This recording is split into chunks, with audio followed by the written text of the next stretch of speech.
Welcome back. Joining us now to talk about their newest upcoming production is Gabriella and Anika from Second Generation Theater. Thanks so much for coming in today. Thank you. Thank you for having us. Well, let's talk about Niceties. That is the newest production.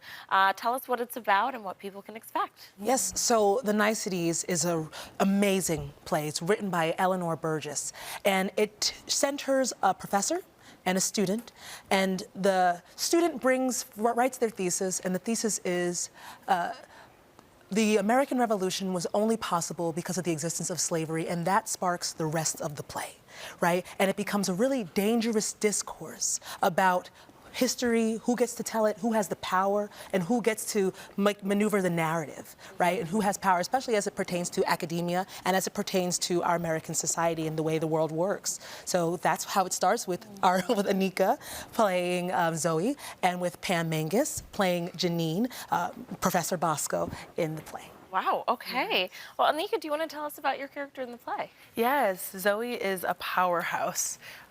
She is extremely strong and opinionated about how she feels. She does not budge. She does not lighten the blows. And she is extremely intelligent. You know, she comes in with this dynamic, and I know we talk a lot in rehearsals about this dynamic between not only children and adults per se in college, but also this academic dynamic of teacher and student, and how much we feel like our teachers are the ones that hold the information, and they're the ones that are supposed to give us the right answers. But she is so strong about how she feels, regardless on if it's the same as the majority. And so, yeah, I think it's been incredible playing somebody that is so decisive about how she feels and does not budge on her opinions regardless on who's the other person on the other side. All righty. Yeah, they're two strong women. Yes, very much so. Okay, so who do you think this play is for? Well, this play is for those looking to have the hard conversations that they might not have been able to have with their family, that they might not have been able to find the right language, right, to have discussions around race, around history, around power, right, and how we use that, right, especially as we look at political climate shifting, as we look at all these things happening. It's sometimes very difficult, especially for the theater community, to find ways to address, right, these really intellectual and really deep conversations. And this play writes it so beautifully that it discusses a multitude of perspectives and a multitude of ideas that don't sway really too far one way or too far the other way. Eleanor Burgess has done an excellent job at writing these women to be both extremely thoughtful, both extremely intelligent, both extremely hypocritical, right? And it's a really human experience. Yeah. So this play is for anyone looking to engage in that conversation, looking to engage with some really rich and deep material. Okay, well, Gabrielle, tell us about your experience directing this play.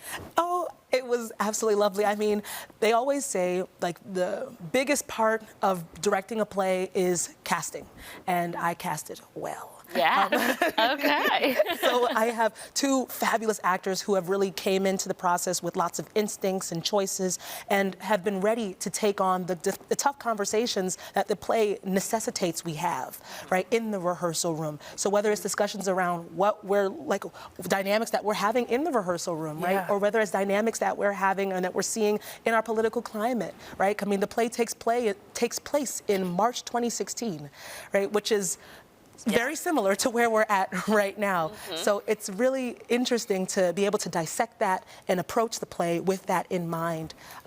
So I've only directed one other time before at Ujima Theater Company, my home theater company, and it wound up turning into a bit of a staged reading, so I didn't get to fully realize the play like I wanted to. So this, having a beautiful set, beautiful props, beautiful producers, beautiful cast members, and being able to really allow my vision to expand and explode has been amazing. Yes. Amazing. And what does it mean to you to be part of this production, a woman-led, woman-founded theater? You know, we're almost out of February already and going into Women's History Month, so that has to be impactful. It's epic. It's incredible. literally down to every single person a part of the production, whether that's production team, cast.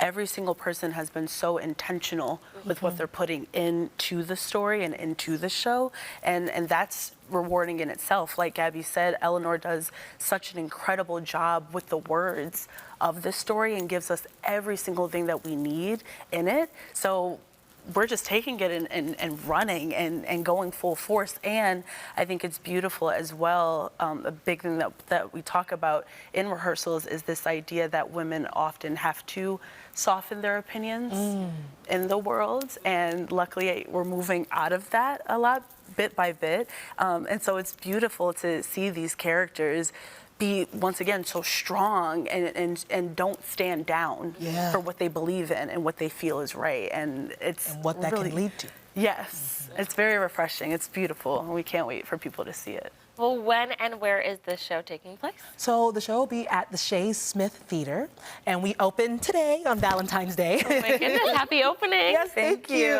It's very, very exciting. Yes. And we'll be closing on March 2nd. Okay. We run Thursdays through Sundays, so you have lots of opportunities to see it. Yes. Okay, all righty. Well, thank you, ladies, so much for coming in and sharing more about the show. Viewers, for tickets for this production, you can call the number on your screen or go to their website at secondgenerationtheater.com/tickets. Thanks again for coming in and married. Thank you. Thank you, Chelsea.